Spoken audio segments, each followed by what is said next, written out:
마치도록 하겠습니다.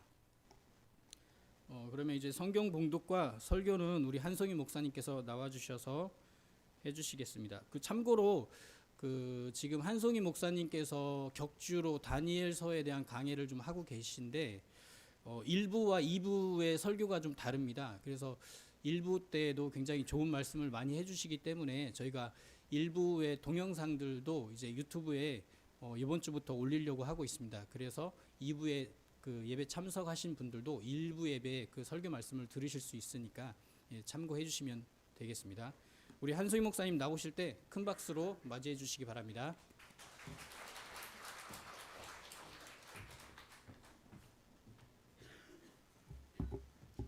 오늘 하나님께서 저희에게 주시는 말씀은 다니엘서 2장 14절부터 19절까지의 말씀입니다.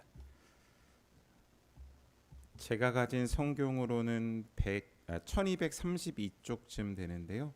우리 함께 찾으셔서 다니엘서 2장 14절부터 19절까지의 말씀 함께 교독하도록 하겠습니다.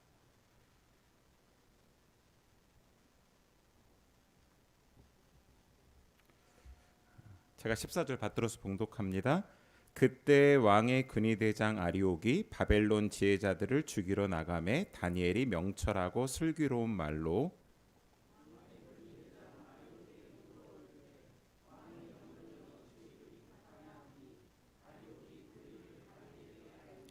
다니엘이 들어가서 왕께 구하기를 시간을 주시면 왕에게 그 해석을 알려드리리이다 하니라.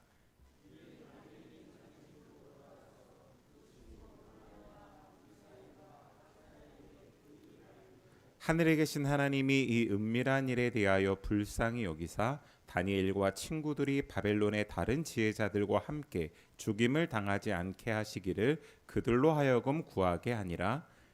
이에 이 은밀한 것이 밤의 환상으로 다니엘에게 나타나 보임에 다니엘이 하늘에 계신 하나님을 찬송하니라. 아멘. 7번을 만나면서 저희가 오늘 어두운 세상에서 빛나는 사람들이라는 주제로 말씀을 나누고 있습니다. 오늘 그 두 번째인데요. 주보를 보시면 오늘 제목이 나와 있는데 좀 글씨가 작게 나와 있죠. 제목이 길어서 그렇습니다. 제가 읽어드리면 알 수 없는 인생의 문제, 삶의 문제를 풀어갈 때라는 제목입니다. 알 수 없다라는 뜻은 아마도 원인이 무엇인지 구체적으로 모른다는 뜻일 것이고요. 또 하나는 이 문제를 어떻게 풀어가야 될지에 대한 과정, 전개의 방식들을 잘 모른다라는 의미가 담겨 있을 것 같습니다. 지난번 설교 때 말씀드린 것처럼 1936년에 우리나라의 상황이 그랬던 것 같아요. 잘 아시다시피 1919년에 기미 독립선언을 하면서 만세운동이 전국적으로 확산돼서 일어났습니다. 아마 그때 만세를 외쳤던 어린아이부터 어르신에 이르실 때까지 모든 분들은 곧 독립이 될 거다라고 생각하셨을 것 같아요. 하지만 시간이 지날수록 일제의 침략과 강탈은 더욱더 강해졌고 나라의 독립은 요원한 마음이 어떻게 보면 들었을 것 같습니다. 그것에 어떻게 쐐기를 박는 게 1936년쯤에 있었던 신사참배다라고 말씀을 드렸습니다. 그때의 한 명의 청소년이었던 윤동주 시인은 동시를 쓰면서 소개해드렸던 것처럼 조개 껍데기에 나와 있는 그 시처럼 어떻게 보면 민족의 독립을 하나님을 믿고 의지하면서 기다리고 그리워하면서 방향을 잃지 않고 나아가려고 애를 썼지요. 그래서 환경에 휩쓸리지 않으려고 자퇴를 했다라고 말씀을 드렸습니다. 자퇴를 하면 그 다음 수순은 뭘까요? 상급 학교에 진학을 할 수 없는 거죠. 이렇게 알 수 없는 인생의 문제, 처한 상황에서 1938년에 윤동주가 쓴 시가 있습니다. 2년 후죠. 제가 오늘 애기의 새벽이라는 시부터 소개를 해드리고 오늘 말씀을 좀 묵상하려고 하는데요. 한번 들어보십시오. 읽어드리겠습니다. 우리 집에는 닭도 없단다. 다만 애기가 젖달라 울어서 새벽이 된다. 우리 집에는 시계도 없단다. 다만 아기가 젖달라 보채어 새벽이 된다. 오늘 아침에도 아마 새벽을 맞으셨을 텐데 새벽이 어떻게 왔는지 많이들 느끼실 때 옛날 농촌에서 시골에서는 닭이 꼬끼호하고 울어서 새벽이 왔다, 아침이 밝았다 아시잖아요. 그렇기 때문에 사실은 이 시가 조금 이상합니다. 닭이 울어서 새벽이 온 거를 알잖아요. 그리고 여러분 알람, 저도 오늘 아침에 일찍 예배드리러 나오려고 알람 맞춰놨습니다. 시계 알람 소리가 울려서 아 이제 아침이 됐구나, 새벽이 왔구나라고 아는데, 오늘 이 시에 보면 우리 집에는 닭도 없고 우리 집에는 시계도 없다라고 표현을 합니다. 그러면 아침이 오는 거를, 새벽이 오는 걸 모를 수도 있지요. 윤동주는 환경이 나한테 알려주는, 환경이 나를 끌고 가는 새벽을 수동적으로 맞지 않겠다라는 강한 의지를 피력합니다. 그래서 아이가 젖달라고 울어서 새벽이 되고 아기가 젖달라 보채어서 새벽이 된다. 아기가 아주 자기 주도적으로 새벽을 맞겠다, 이렇게 고백했다라는 거죠. 이 시를 가지고 제가 지난번에 소개해드렸던 철엄이라는 책을, 다시 말해서 윤동주의 시와 삶에 대해서 쓰셨던 김은교 교수님께서 이 부분을 이렇게 표현하셨는데, 이 단어가 저는 말씀을 준비하면서 많이 와닿았어요. 1938년에 이 시 동시를 썼던 윤동주가 그런 모습이었다면 아마도 굉장히 오래전에 다니엘과 세 친구가 이런 모습으로 환경에, 알 수 없는 인생의 문제 앞에서 자기들의 삶을 드리지 않았을까라는 생각이 들었거든요. 세 글자로 되어 있습니다. 한번 기억하셨으면 좋겠어요. 단독자라는 단어입니다. 단독자라고 하니까 뭔가 외롭고 쓸쓸하고 슬퍼 보이는 단어일 것 같은데, 김은교 교수님은 그렇게 말씀을 하지 않고 이렇게 적고 있습니다. 제가 한번 그대로 읽어드릴게요. 환경에 끌려가지 않는 단독자다. 어디에 속해 있지 않더라도 외톨이 개인의 단독성으로 자신이 할 수 있는 최고의 가능성을 행할 수 있는 존재가 바로 이 시에서 나오는 그 아기 단독자다라고 기록을 합니다. 좀 말이 어렵긴 한데 아마 이런 뉘앙스의 글이 아닐까 싶어요. 당시의 일제시대의 신사참배를 포함해서 내가 학교를 자퇴하면서 상급학교로 갈 수 없는 수많은 환경이 펼쳐지죠. 앞으로 내 인생이, 조국의 미래가 어디로 갈 수 있을지 알 수 없는 그러한 시대 속에서 나는 환경에 끌려가지 않고 내가 할 수 있는 가능성으로 미래를 열어가겠다라고 하는 그 단독자라는 의미로 김은교 교수님께서 윤동주의 결단과 동시에서 나오는 이야기를 설명하신 것 같습니다. 자, 그러면서 이렇게 또 하나 적고 있어요. 어떤 어려운 상황에서도 끈기를 가지고 빛나는 삶을 내어놓는 사람이 단독자다라고 표현을 합니다. 오늘 제가 여러분에게 설교하면서 함께 깊이 묵상하고 싶은 단어가 바로 이 단독자라는 단어입니다. 왜냐하면 오늘 설교의 제목이 뭐예요? 알 수 없는 인생의 문제다. 근데 그 문제를 풀어가는 방식이 세상 사람들처럼 풀어가는 게 아니라 하나님 앞에서 단독자로 서가는 그리스도인으로서 어떻게 문제를 풀어갈 거냐에 대한 하나의 지침이자 우리로 하여금 방향을 제시하고 있기 때문에 이 부분을 좀 깊이 묵상하고 싶은 것이죠. 제가 오늘 말씀을 통해서 4가지의 방법을 소개해 드릴 겁니다. 사랑하는 여러분들이 오늘 이 말씀을 들으면서 윤동주가 그랬던 것처럼, 다니엘이 그랬던 것처럼 한번 이렇게 반응하고 이런 태도로 하나님 앞에서 알 수 없는 우리의 인생의 문제들을 하나씩 풀어가신다면 우리의 삶에 귀를 기울이시고 역사의 누구보다도 주체자, 끌고 가시는 주인 되시는 그분께서 우리를 하나님의 아름다운 길로 이끌어 가실 줄 믿습니다. 여러분들이 그런 마음들로 오늘 말씀을 묵상해 주시면 감사하겠습니다. 오늘 말씀 14절부터 읽었는데요. 13절에 보니까 왜 다니엘에게 세 친구에게 이것이 알 수 없는 인생의 문제였는지 나옵니다. 제가 13절 말씀을 우리말 성경으로 한번 읽어 드려 볼게요. 그 명령이 내려져서 지혜자들이 다 죽게 됐습니다.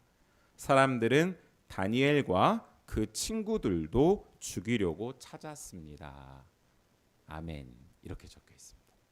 자, 여러분, 행간을 좀 알아야 오늘 말씀의 내용들이 이해가 되는데 저랑 약속하셨죠? 우리 저랑 같이 말씀을 나누면서는 다니엘서를 한 장씩 묵상하기로 했으니까 앞으로 또 2주간 다니엘서 2장을 꼼꼼히 읽으시면서 한번 묵상해 보셔야 되는데, 다니엘서 2장에 처음에 보면 당시 신흥 강국이었던 바벨론의 느부갓네살 왕이 대단한 군사력과 지략을 통해서 주변의 나라들을 어떻게 보면 속국으로 만들어 나간다라고 적혀 있습니다. 근데 2년 차 되는 그 해에 어떻게 보면 가장 강력하게 나라의 어떻게 보면 미래를 막 펼쳐가려고 하는 그때에 이상한 꿈을 꾸게 된 거예요. 제가 왜 이상한 꿈이라고 말씀을 드리고 알 수 없는 꿈이다라고 말씀을 드리냐면, 당시 고대 근동의 많은 나라들은 왕들이 나라의 미래를 결정할 때에 꿈을 통해서 혹은 많은 옆에 지략가라고 하는 전쟁에 대한 조언을 해주고 어떻게 보면 점성이나 주술을 통해서 방법을 알려주는 사람들과 같이 책사라고들 표현하죠. 의논하면서 미래 일들을 결정해 나가는 어떻게 보면 자기 나름대로의 방식들이 있었습니다. 그런데 그런 방식에서 예외인 알 수 없는 꿈을 꾼 겁니다. 그래서 이 꿈에 대해서 너무 불안하고 두려운 마음을 느낀 거예요. 알 수 없기 때문에. 원인도 알 수 없고 어떻게 풀어가야 될지 알 수 없기 때문에 평소에 하던 방법대로 누구를 찾았습니까? 지략가들을 찾은 거죠. 근데 한 명이 아니라 당시에 느부갓네살 왕이 통치하던 바벨론에서 나름 실력이 있고 전문가라고 하는 네 집단, 네 사람들을 다 부릅니다.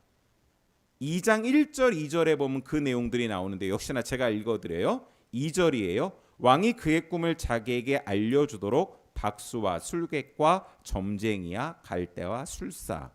좀 말이 어려운데 우리말 성경이 이렇게 적었습니다. 마법사들, 주술사와 점쟁이와 바벨론의 점성술사. 지혜와 지식을 갖고 있고 천체 움직임, 과학적인 방법으로 미래를 예측하고 그 다음에 영적인 존재들과 뭔가 중간 매개 역할을 하는 주술사들을 통해서 재앙이 올 것을 피해가려고 하고, 이런 여러 가지 방식으로 느부갓네살 왕은 이 꿈에 대해서 대처하고 문제를 풀어가려고 했습니다. 그런데 여기서 조금 이상한 행동을 해요. 꿈을 알려주고 해석하라고 해야 되지 않겠습니까? 근데 꿈을 안 알려줘요. 여러분 이상하죠? 아니 꿈을 알려줘야 해석을 할 텐데 안 알려줍니다. 그리고는 너희들이 내 꿈도 맞추고 해석도 해내라는 거예요.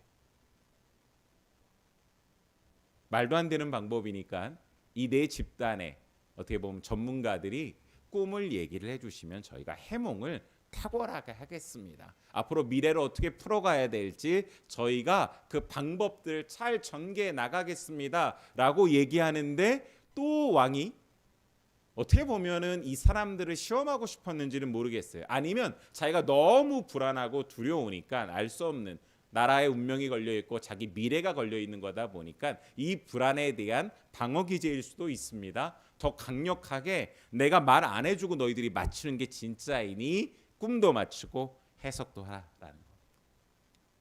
그래서 원래 어떤 왕도 이렇게 한 적이 없다라고 지금까지의 관례도 얘기하면서 꿈을 얘기해 주시면 저희가 해석할 수 있습니다 라고 얘기하는데, 왕이 결국 이렇게 얘기를 합니다. 너희들이 꿈도 말하고 해석도 말하면 내가 너희들을 상을 주겠지만 이걸 못 맞추면 너희들은 죽게 될 것이다 라고 얘기를 하는 거죠. 지금 이 전문가 집단은 난리가 났어요, 여러분. 아니 지금까지 자기가 원래 직업을 갖고 행하던 대로 하면 되는 건데 갑자기 알 수 없는 위기, 알 수 없는 인생의 난제가 그들 앞에 떨어진 거예요. 이 꿈을 맞추지 못하면 해석은 둘째 쳐놓고 자기네들은 모두 몰살하게 되는.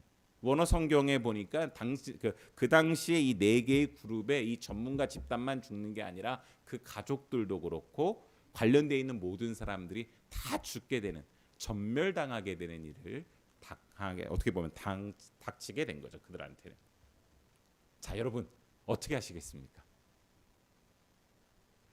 원래 우리의 인생에 있어서 이런 방식을 맞게 되면, 알 수 없는 인생의 문제를 맞게 되면 여러분들이 선택하는 방식이 있으실 것 같아요. 그것이 내 나름대로 지금까지 경험으로 쌓아왔던 방식이든 아니면 세상에서 말하는 합리적인 방식이든 알 수 없는 문제를 풀어가는 여러분들만의 방식이 있을 것 같습니다. 오늘 말씀을 들으면서 그것을 좀 머릿속에 떠올려 보셨으면 좋겠어요. 저희가 요즘에 우리나라를 많이 걱정을 합니다. 저희가 대통령을 선출할 때에 이상한 방법으로 선출하지 않았잖아요. 저희 기존에 해오던 방식, 선거 제도에 의해서 투표로 선택한 우리의 대통령이에요. 근데 이번 정권이 하는 것을 보니까 잘하냐 못하냐의 문제가 아니라 조금 이해가 안 되는, 상식적이지 않은 방법들을 많이 사용하더라라는 겁니다. 저희는 알 수 없는 문제에 부딪혔어요. 자, 그런데 제가 방금 읽어드린 13절 말씀에 의하면 이 지혜자들만 죽는 게 아니라 남대없이, 뭐 이런 표현 쓰죠. 불똥이 누구한테 튄 거예요? 다니엘과 세 친구도 함께 죽게 되는 상황에 처한 겁니다. 여러분, 이게 웬일이에요? 만약에 생각을 해보십시오. 갑자기 입시 제도가 바뀌어서 공부를 잘하고 있던 우리의 아이들이 기존의 방식대로는 할 수 없는 상황에 처하게 됐다라는, 이게 바로 알 수 없는 인생의 문제, 뭐 이런 거랑 비슷한 거 아니겠습니까? 자, 이럴 때 여러분들은 어떻게 하시겠어요? 오늘 저희가 하나님 앞에 가서 깊이 묵상하면서 주님 앞에 메어 달리고 싶은 부분이 바로 이 부분입니다. 알 수 없는 문제에 우리는 기존에 혹은 저와 여러분이 하는 방식들이 있을 텐데, 그럴 때는 우리는 어떻게 해야 되냐라는 것이죠. 제 얘기를 잠깐 해드리고 오늘 이제 말씀 한 구절씩 읽으면서 이 네 가지 방법을 소개해드릴게요. 제가 제 개인 정보를 설교 때 좀 많이 말씀을 드리는데 ISTJ거든요. 요즘 젊은 친구들이 MBTI 하면 많이 얘기를 하는데 여러분도 어떤 뭐 어떻게 보면 MBTI 성향인지 궁금해요. ISTJ는 뭐라고 말을 하냐면 계획이 완벽해야 되는 사람들입니다. 그러니까 인생에 알 수 없는 문제가 생기면 제일 많이 불안해하는 사람들이 누구예요? ISTJ들입니다. 그리고 저는 A형이긴 한데 트리플 A형이에요. 트리플 A형은 어떤 사람인지 아시죠? 굉장히 소심한 사람들. 새가슴이라고도 표현하는데, 그러다 보니까 함부로 도전하거나 모험하거나 새로운 방식을 찾지 않습니다. 기존의 방식이 굉장히 편안한 사람들이에요. 자, 여러분, 그런 저의 성향이라면 인생에 어떤 알 수 없는 문제가 터졌을 때 제가 반응하는 건 어떻게 반응해야 정상적인 반응이겠어요? ISTJ와 트리플 A형답게 반응해야겠죠. 여러분, 제가 지금 이거가 잘못됐다라고 말씀을 드리는 게 아니에요. 여러분들도 여러분의 성향과 여러분들의 해오던 방식들이 있으실 거예요. 그런데 그런 방식으로 우리가 우리의 인생을 대하면서 이 나라의 지금 문제들을 대하면서 나가면 오늘 우리가 처음에 윤동주 씨에서 살펴봤던 것처럼 하나님께서 우리의 삶을 주관하시고 이끌어가는 방식들에 대해서는 전혀 경험할 수 없는 것이죠. 그리고 우리의 방식이 선하지 않은데 그 방식들을 계속 고수해 나가더라라는 것입니다. 말씀 마지막 부분에 제2 MBTI로 ISTJ와 AAA 성향으로 문제가 발생했던 것들에 대해서 잘못 반응했던 것들에 대해서 마지막 결론쯤에 간증처럼 말씀을 좀 드리겠습니다. 최근에 있었던 어떤 일이기 때문에 여러분들한테 좀 소개를 드릴게요. 자, 그러면 저와 여러분들이 선택하는 이런 방식이 아닌 다니엘과 세 친구들은 어떻게 했는지 한번 살펴보도록 하겠습니다. 2장 14절 말씀이에요. 우리말 성경으로 읽어드립니다. 왕의 호위 대장인 아리옥이 바벨론의 지혜자들을 죽이러 나왔을 때 다니엘이 지혜롭고 슬기로운 말로라고 표현합니다. 개역개정에는 이렇게 써 있어요. 명철하고 슬기로운 말로. 그냥 밑줄 치셔야죠. 이게 첫 번째 오늘 소개드리는 방식입니다. 인생에 할 수 없는 문제를 풀어갈 때 기존의 방식대로 하지 않는 첫 번째 방법은 뭐냐?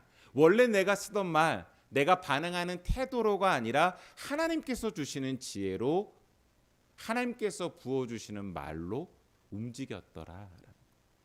기존의 방식을 좀 멈추셔야 돼요. 내가 늘 내 아이 대하듯 하는 방식으로 아이의 알 수 없는 행동에 대해서 늘 반응한다면 하나님께서 열어가실 놀라운 일들은 못 경험하는 거죠. 우리 부부가 싸움할 때도 보니까 늘 내가 하던 말투로 반응을 하는데 우리 부부 사이에 있는 문제가 해결이 되겠냐? 나라의 어려운 일들이 찾아왔는데, 왜냐하면 지금 갑자기 다니엘과 세 친구들은 한꺼번에 지혜자들과 다 죽게 된 거잖아요. 통치자의, 그죠?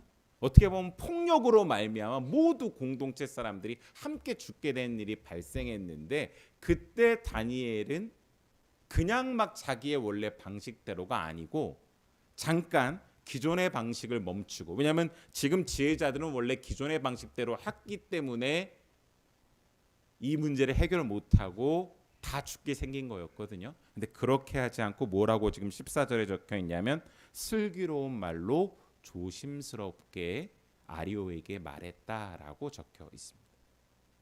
무엇이 슬기로운 말이고 무엇이 조심스럽고 지혜로운 말인지 여기에 구체적으로 나와 있진 않아요. 그러나 저는 이렇게 여러분들에게 설명드리고 싶습니다.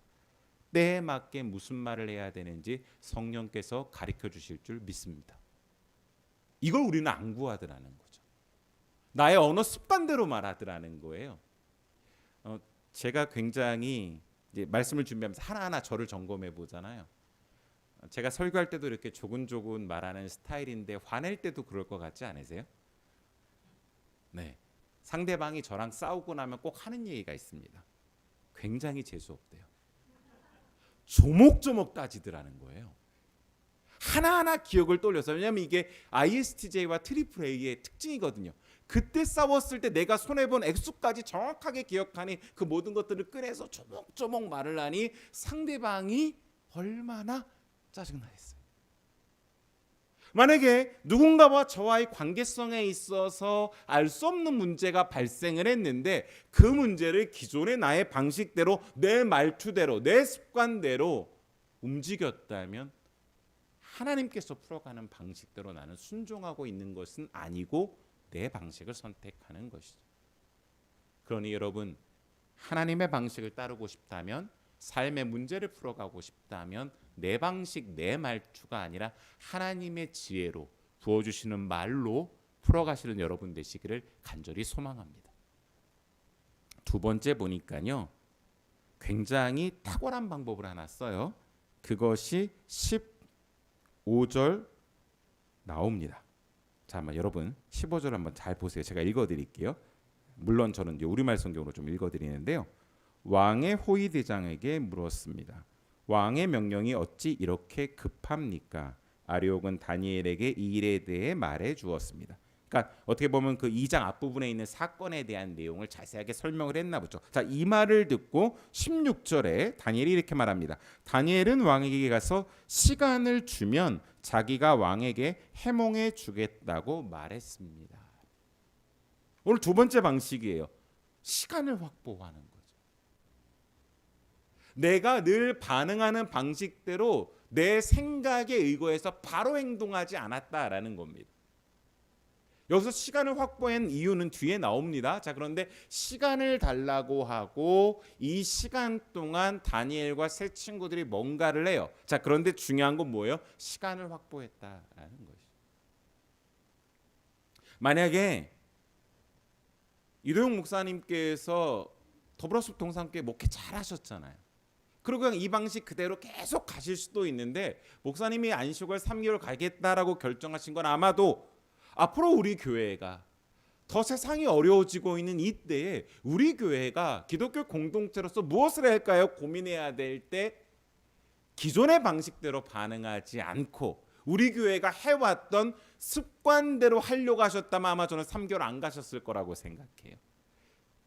왜냐하면 이거 우리 잘했잖아요.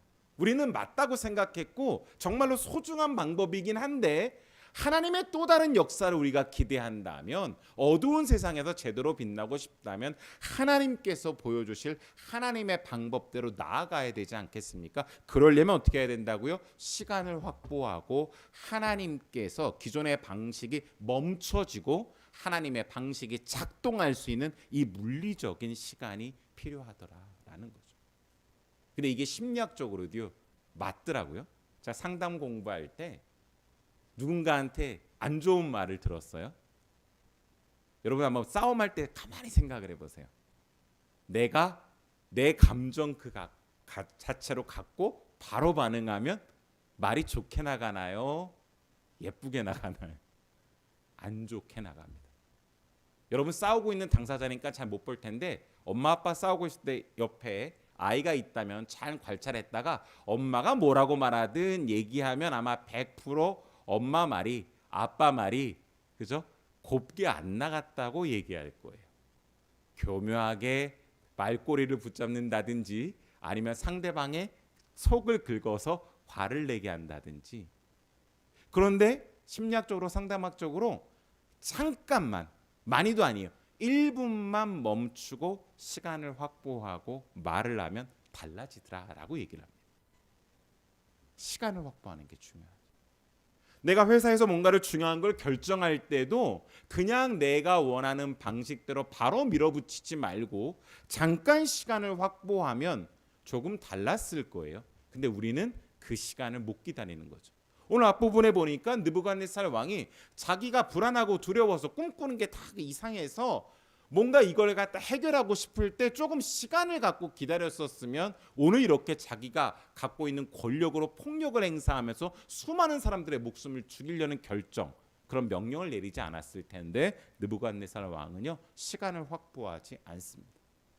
지혜로운 하나님의 사람들은 하나님의 인도하심을 받고 하나님의 통치 가운데 있는 사람들은 어떻게 해요? 시간을 확보해야 합니다. 그러니 여러분 오늘 좀 결정하셨으면 좋겠어요. 많이도 아니에요. 단 30분만이라도 하루만이라도 한 달만이라도 여러분의 시간이 확보되어진다면 여러분이 기존의 방식대로 삶의 문제를 풀어가는 것이 아니라 조금은 다른 관점으로 하나님께서 선하게 인도하시는 그 방법대로 풀어갈 수 있는 실마리가 열릴 것이라고 믿습니다. 꼭 시간을 확보해 주셨으면 좋겠습니다. 세 번째 방법에 대해서 소개해 드릴 텐데 세 번째 방법은 17절, 18절에 나와 있습니다. 제가 이번에는 개역 개정 성경으로 읽어 드릴게요. 이에 다니엘이 자기 집으로 돌아가서 그 친구 하나냐와 미사엘과 아사랴에게 그 일을 알리고 하늘에 계신 하나님이 이 은밀한 일에 대하여 불쌍히 여기사 다니엘과 친구들이 바벨론의 다른 지혜자들과 함께 죽임을 당하지 않게 하시기를 그들로 하여금 구하게 하니라. 아멘. 자, 여러분 이게 왜 중요할까? 한번 저희가 봤으면 좋겠습니다. 17절 말씀에 이 다니엘서 쓴 저자가 다니엘이 집으로 돌아와서 세 명의 친구, 그 세 명의 친구 이름을 하나하나 언급합니다. 하나냐, 미사엘, 아사랴. 히브리 이름이라고 지난번에 한번 말씀을 드렸는데 이 이름이 갖고 있는 뜻들이 있지 않습니까? 이 이름이 갖고 있는 뜻은 하나하나마다 하나님과 연결되어져서 그 당시에 하나님을 지칭할 때 엘이라고 하는 히브리어가 들어가는데 그 이름들이 다 들어간 이름이에요. 다시 말해서 이 친구들이 전부 다 그들의 삶의 방식이 하나님을 의지하는 하나님의 사람들인데 믿음의 공동체에게 우리가 지금 당면한 이 문제가 무슨 문제인지를 모두에게 한자로 뭐라 그러죠? 중보, 알린다라고 표현을 합니다. 이 문제에 대해서 믿음의 동지들에게, 믿음의 공동체에게 함께 중보하고 부탁하고 알리는 일을 하더라라는 것입니다. 가끔 우리는 내 인생의 문제이기 때문에 내가 결정해야 되기 때문에 그냥 내가 고민하고 끝나는 경우가 많은데 때로는 부끄러울 수 있고 때로는 답답하고 나만 알았으면 좋겠는 문제일지 모르겠지만 믿음의 사람들에게 이 모든 것들을 함께 나오면서 같이 중보해 달라. 이런 어려운 문제들이 있다라고 알렸더라라는 것이죠. 지금 믿음의 공동체 동지들이 있으십니까?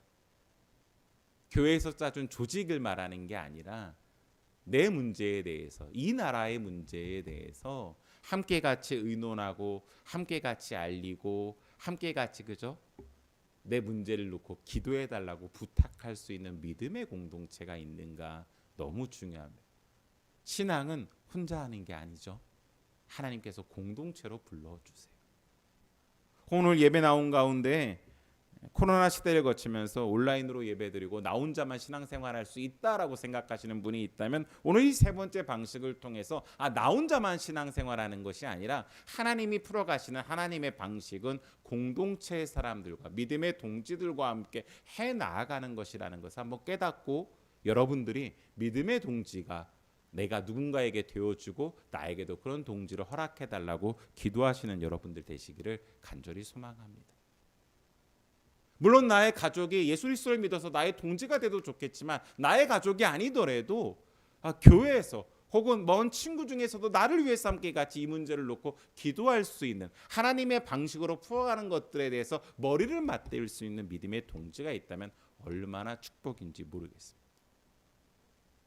제가 이번에 3개월 동안 7번의 설교를 부탁받으면서 사실은 저랑 여러분들이 만난 적이 없잖아요. 물론 몇몇 분들을 잘 알고 계시지만 목사님께서 안식을 가셔도 그냥 설교하는 걸로 끝나는 게 아니라 저는 뭘 위해서 같이 여러분들을 위해서 기도할까요? 하나님 더불어서 동산교회 다음 발걸음을 인도해 주십시오. 또 한 명의 누구를 만나신 거예요? 믿음의 동지 지지자를 만나신 거 아니겠습니까? 나중에 저희가 길 가다가 부딪히면 몇 년 만에 만났다고 해보십시오. 서로 왕래하지 않았던 사이지만 저희는 한 하나님 안에서 예수 그리스도를 나의 구주라고 고백하는 뭐예요? 믿음의 동지입니다. 길 가다 만났을 때 물가 얘기만 하고 끝나지 마시고요. 요즘에 자식 문제 때문에 고민했던 것만 얘기하고 끝나지 마시고 저에게 기도를 부탁해 주셨으면 좋겠어요. 뭐예요? 그게 바로 오늘 말한 중보입니다. 그때 제가 또 힘을 다해서 함께 잘 모르는 분이지만 하나님께서 하나님의 방식으로 그분의 인생의 문제를 알 수 없는 그 문제를 풀어나갈 수 있게 풀어가는 방식으로 도움을 드릴 수 있겠죠. 그러니 아직도 믿음의 동지가 없는 분들이 있다면 믿음의 동지를 확보하시기를 간절히 소망합니다. 자, 그런 의미에서 속으로 한번 답해 보세요. 손 들라고는 제가 못하겠어요. 믿음의 동지가 난 없다 이러시는 분 한번 속으로 손들어 보십시오. 자, 그리고는 한번 이렇게 옆 사람들을 쭉 둘러보시고 눈에 들어오는 사람이 저분이 믿음의 동지가 되라고 오늘 나한테 예배 중에 보여주셨구나 생각하고 있다가 끝나고 그분이랑 식사를 하든가 그분이랑 커피 한잔 하십시오. 자, 쳐다보세요. 앞뒤를 좀 보십시오. 왜 안 보세요? 저를 보고 있으신 분들은 제가 믿음의 동지라고 생각하시는 거죠. 그러면 이따가 저한테 커피를 사시든지 식사를 사시든지 꼭 확보하시기를 간절히 축복합니다. 꼭 보세요. 때로는 확보하라고 하니까 꼭 목사님 아니면 나보다 신앙이 좋은 사람들만 생각해요. 아니에요, 여러분.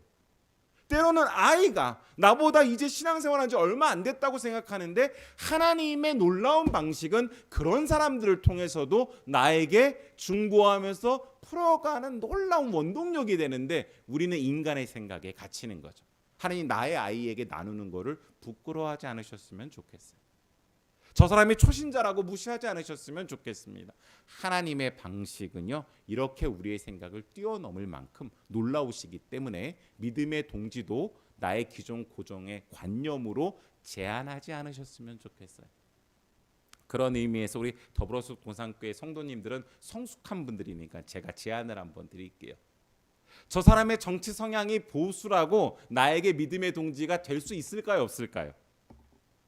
여러분 답하셔야 되는데 저 쳐다보지 마시고. 될 수 있다고 믿습니다. 그러니까 우리는 자꾸 우리의 방식으로 믿음의 동지도 제한해 버리는 거죠. 하나님의 방식은 그러지 않다라는 거예요. 여러분, 지금 여러분들이 보신 이 본문의 다니엘 그리고 세 친구들의 믿음의 수준이 누구만 와도 틀리지 않고 똑같을 거라고 생각하세요? 저는 그렇게 생각하지 않습니다. 저는 오히려 다니엘보다 나머지 세 친구 중에서 훨씬 믿음이 깊은 친구도 있었을 거라고 생각해요. 왜냐하면 다니엘 없이 우리 다음번 본문에서 살펴볼 건데 다니엘의 세 친구가 위기에 빠진 상황이 있었는데요. 그때 신앙 고백이 너무 멋있어요. 그러니 여러분 기억하십시오. 나의 생각으로 믿음의 동지를 제한하지 않으셨으면 좋겠어요. 제가 지난번에 저희 어머님 말씀을 드리긴 했었는데 저희 어머님이 치매 초기 증상을 이제 보이세요. 이제 제가 목사잖아요. 어머님은 권사님이세요. 제가 웃자고 하는 얘기가 절대 이상하게 생각하시면 돼요. 녹음도 되기 때문에 제가 조심스러운데 목사가 셉니까? 권사가 셉니까? 유치한 질문이에요. 목사가 세죠. 그래서 제가 저희 어머님한테 권사님 기도하셔야죠 이렇게 얘기한단 말이에요. 더더군다나 요즘에 치매에 걸리셨으니 제가 더 강력하게 말해도 제가 더 능력이 있잖아요. 전 아직 정상적인 상태고 말씀도 선포하고 이러니까. 그래서 제가 가끔 어머님이 하시는 말씀을 들으면 저절로 이렇게 고개가 숙여져요. 비록 힘이 없어지셨고 그런 어떻게 보면 치매 걸리시는 어머님이시지만 그분의 말씀 한마디가 살아있는 하나님의 음성처럼 제 마음을 후벼 파는 경우가 있어요. 믿음의 동지인 거죠. 어머니한테 뭘 부탁을 할 때. 그러니 사랑하는 여러분, 인간의 방식으로 믿음의 동지를 제한하지 않으셨으면 좋겠습니다. 저는 한국 교회 문제가 이거라고 생각해요. 저 교회 저렇다, 저 교회 저렇다라고 하면서 우리 교회만 최고다라고 생각하는데 얼마나 이기적이고 독선적인 믿음의 방식입니까? 한국 교회가 함께 하나님의 마음으로 하나님의 새로운 통치 방식으로 새로운 길을 열어가실 걸 믿고 서로 연합하고 그리스도 안에서 한 몸 되어질 때 한국에 다시 한번 놀라운 하나님의 역사가 일어날 줄 믿습니다. 그런 의미에서 여러분들이 오늘 이 세 번째 방식 믿음의 동지들을 확보하시고 알리는 중보하는 것들을 꼭 선택하셨으면 좋겠어요. 자, 마지막 네 번째 방식입니다. 당연히 마지막 네 번째 방식은 어디에 적혀 있겠어요? 19절에 적혀 있겠죠. 제가 읽어드릴게요. 우리말 성경입니다. 그날 밤 다니엘은 자기에게 나타난 환상을 보고 그 비밀을 알았습니다. 다니엘은 하나님을 찬양했습니다. 아멘.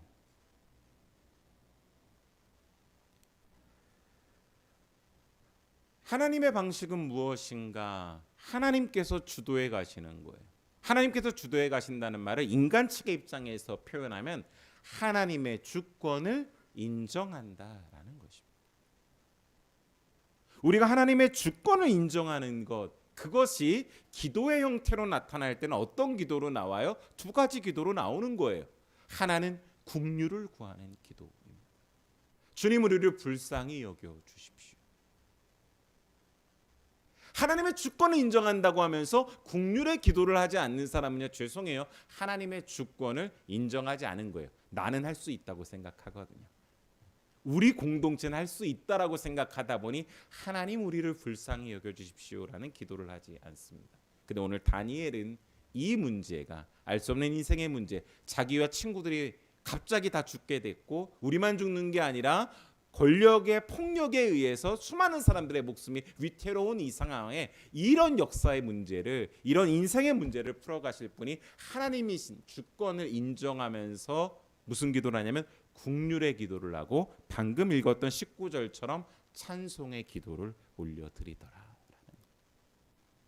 우리의 기도를 점검해 보면서 내가 하나님의 방식대로 풀어가기를 원하면 나는 하나님의 국률을 구하고 있는가, 그리고 내가 찬양의 기도를 하고 있는가를 점검해 보셨으면 좋겠습니다. 국률의 기도가 사라져 있고 찬양의 기도가 사라지고 있다면 나는 기존의 내 방식대로 삶의 문제를 풀어가고 있는 것이지 하나님의 방식으로 역사하시는 것들로 나는 풀어가지 않고 있다라는 뜻이니까요. 그런데 오늘 이 찬양의 기도가 저한테는 감동이었어요. 찬양의 기도의 내용은 21절, 22절, 23절에 나옵니다. 한번 여러분 성경책 있으면 같이 펴서 보면 좋을 것 같아요. 이 찬양의 기도가 그냥 하나님 찬양합니다라고 퉁치고 마는 기도가 아니라 구체적입니다. 근데 그 구체적인 내용이 너무 감동적이었어요. 자, 그래서 제가 한번 보자고 한 건데요. 자, 한번 살펴보겠습니다. 제가 우리말 성경으로 한번 읽을 테니까 여러분들은 개역개정 성경을 한번 보세요. 21절.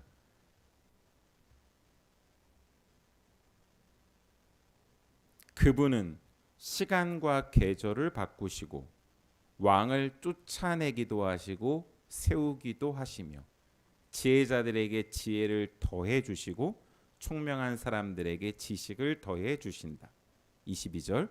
그분은 깊숙이 숨겨진 일을 드러내시고 어둠 속에 감춰진 것을 아신다. 또 그분에게는 빛이 함께 하신다. 오, 내 조상의 하나님이여, 주께서 내게 지혜와 능력을 주시고 우리가 주께 여쭈어 본 것을 내게 알려주셨습니다. 주께서 왕에 관한 일을 내게 알려주셨으니 주께 감사와 찬양을 드립니다. 아멘. 이렇게 고백합니다. 여러분, 구구절절이 읽다 보면 어떤 말씀과 맞닿아 있어요? 전도서의 말씀 읽는 느낌 들지 않으세요? 모든 것을 주관하시고 때를 주관하시고 새로운 방법들을 열어가시고 기존의 질서를 뛰어넘는 새로운 질서, 새로운 존재로 열어가시는 이런 하나님의 놀라운 능력과 통치하심에 대해서 세밀하게 세세하게 적고 있습니다. 여러분, 이런 분이 우리의 삶을, 우리나라의 역사를, 인류의 역사를 주관하시고 그분의 주권이 작동돼야 하나님의 방식으로 풀어갈 수 있다라는 뜻이기 때문에 우리가 찬양할 수밖에 없는 것이죠. 그러니 여러분들 지금 어떤 문제를 갖고 있는지 모르겠어요. 오늘 아마 예배 끝나고 돌아가다가 어떤 문제가 떠오르실 텐데 그 문제를 놓고 어떤 방식으로 풀어가시면 안 돼요? 기존에 내가 하던 방식 잠깐 멈추고 네 가지 기억하십시오.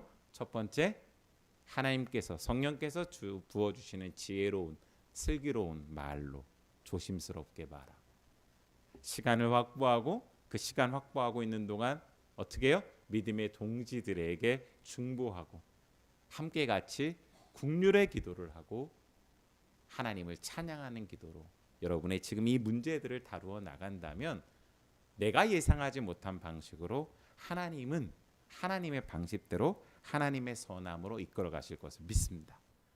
오늘 그 결과는 나중에 한번 다니엘서 2장 뒷부분을 읽어보시면 더 자세하게 나오니까 한번 살펴보셨으면 좋겠어요.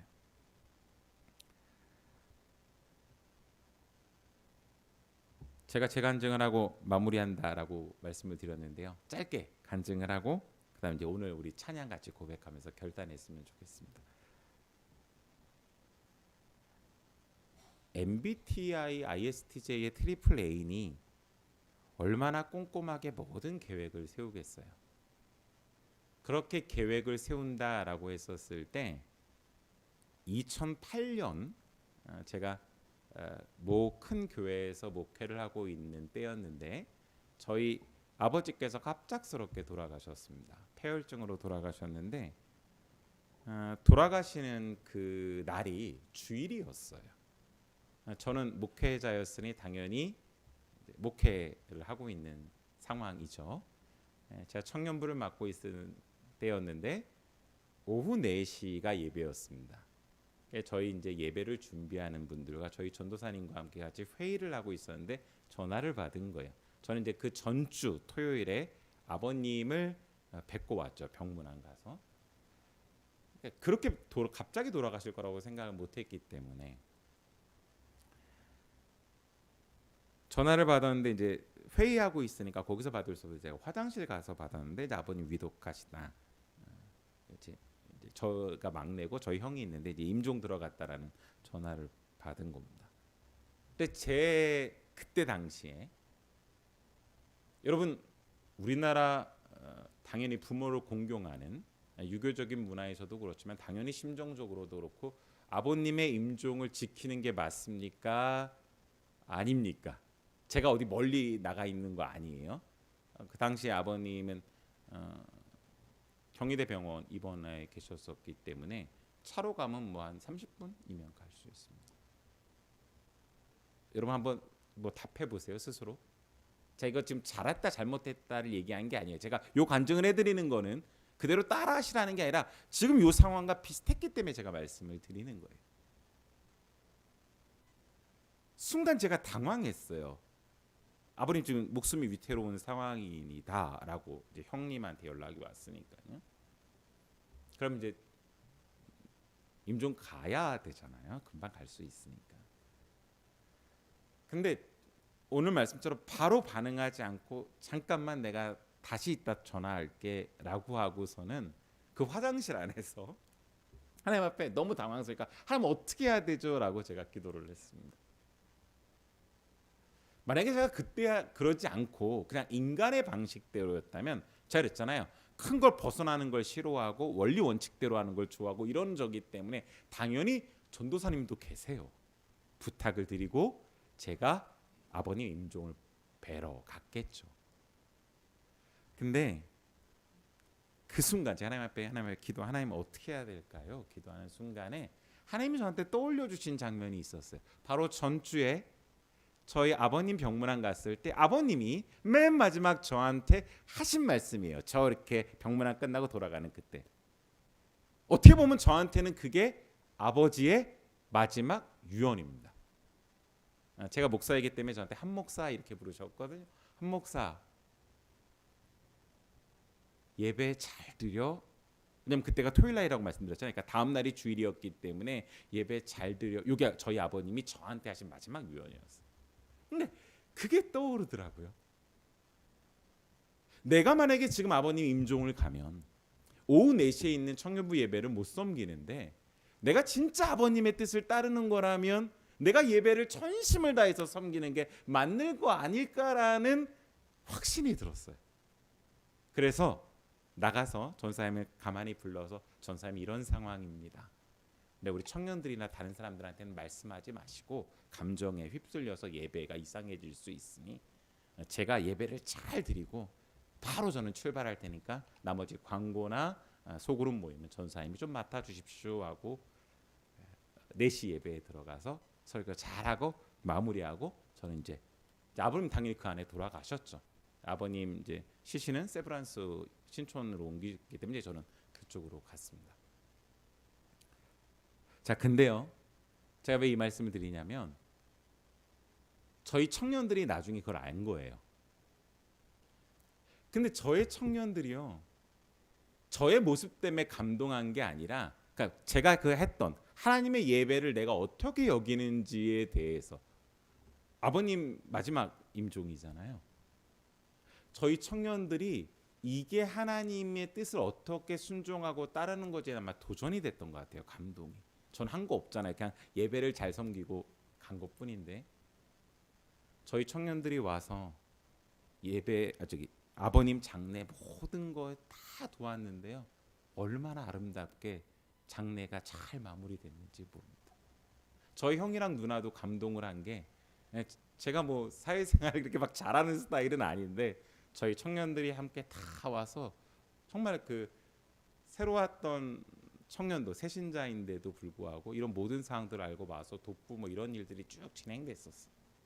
제가 그걸 보면서 하나님의 방식이라는 건 이런 거구나를 느꼈던 경험이 있었습니다. 아마 여러분 똑같다는 뜻이 아니라 그 순간 하나님이 어떻게 풀어가실지를 의지할 수 있는 여러분 되시기를 간절히 소망합니다. 아멘.